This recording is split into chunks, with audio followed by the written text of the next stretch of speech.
Assalamualaikum warahmatullahi wabarakatuh. Saya di sini akan mempresentasikan tentang logika berpikir ilmiah dalam mata kuliah filsafat ilmu.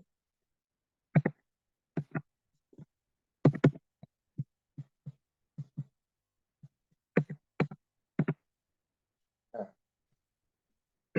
tentunya manusia dalam kesehariannya tidak luput dalam melakukan aktivitas secara fisik maupun mental.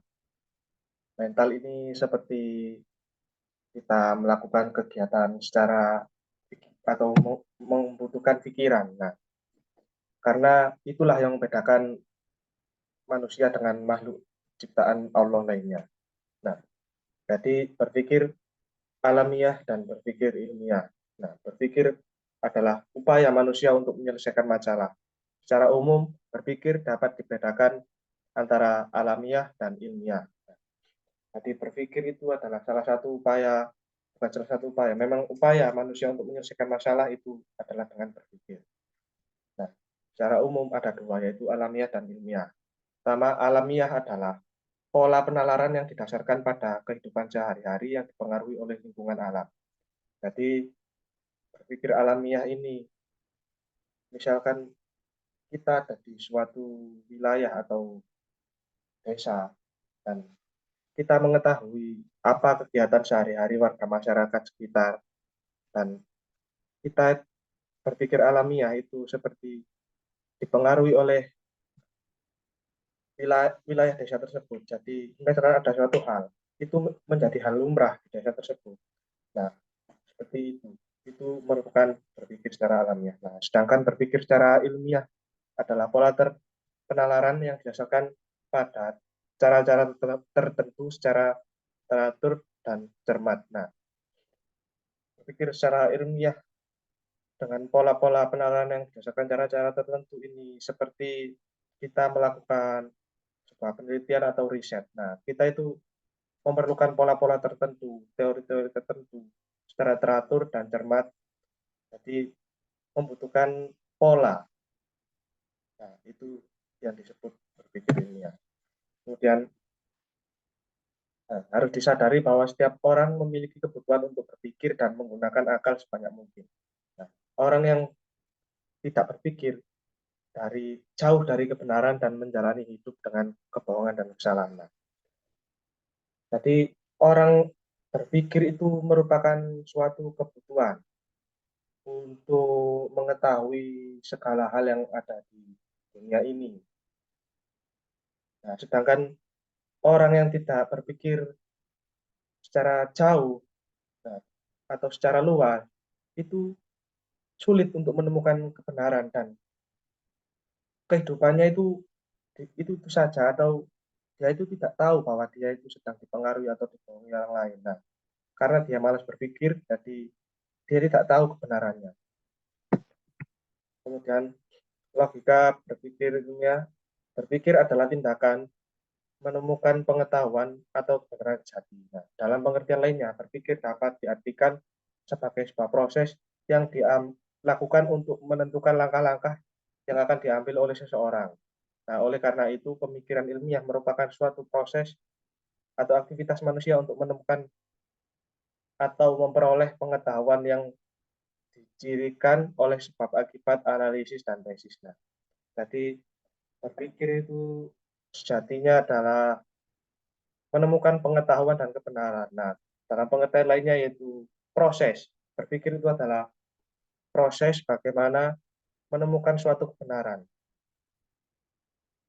Nah, dengan dicirikan yaitu pada sebab akibat, analisis, dan sintesis seperti dalam kita melakukan penelitian. Jadi berpikir itu adalah proses bagaimana kita menemukan suatu kebenaran. Nah, kemudian ilmu adalah pengetahuan yang diperoleh melalui metode ilmiah. Nah, pemikiran ilmiah adalah pemikiran logis dan empiris. Nah, logika itu logis dan empiris dibahas secara mendalam atas dasar fakta yang dibenarkan. Nah, selain menggunakan akal untuk merenung, memutuskan, dan mengembangkan. Jadi ilmu yaitu adalah pengetahuan yang diperoleh melalui metode ilmiah. Nah, memperoleh metode ilmiah itu seperti berpikir itu tadi. Jadi kita itu adalah suatu proses dengan metode ilmiah dan menghasilkan apa itu kebenaran atau pengetahuan. Kemudian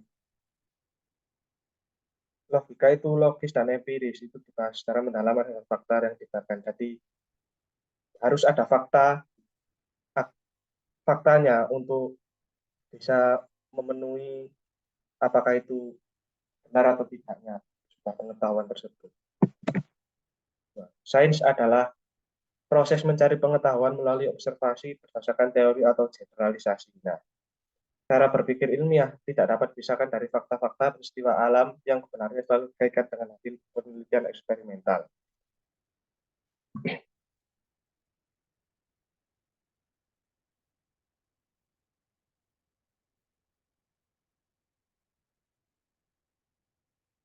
Nah, jadi jika suatu teori tidak dapat dibuktikan dengan pengujian eksperimental, dikatakan tidak dapat dipercaya karena tidak memenuhi kriteria keilmuan. Jadi eksperimental ini merupakan suatu kriteria keilmuan. Nah, jika suatu teori tidak dapat memenuhi itu, maka tidak dapat diakui secara keilmuan. Nah, kemudian secara historis, ini ada 4 cara orang belajar, yaitu pertama, berpegang pada suatu yang sudah ada atau metode kemantapan.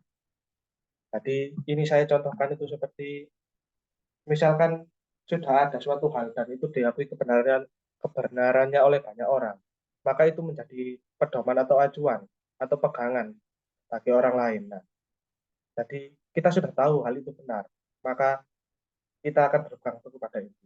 Kemudian yang kedua, mengacu pendapat ahli atau metode otoritas. Nah, ini seperti mengacu pada teori-teori atau tokoh-tokoh. Kemudian yang ketiga, kepatuhan terhadap institusi.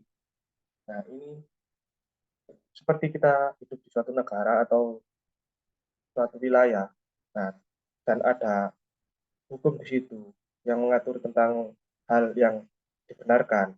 Maka kita harus mengikuti itu sebagai hal yang benar karena kita patuh terhadap institusi atau suatu. Nah, kemudian yang keempat, metode ilmiah.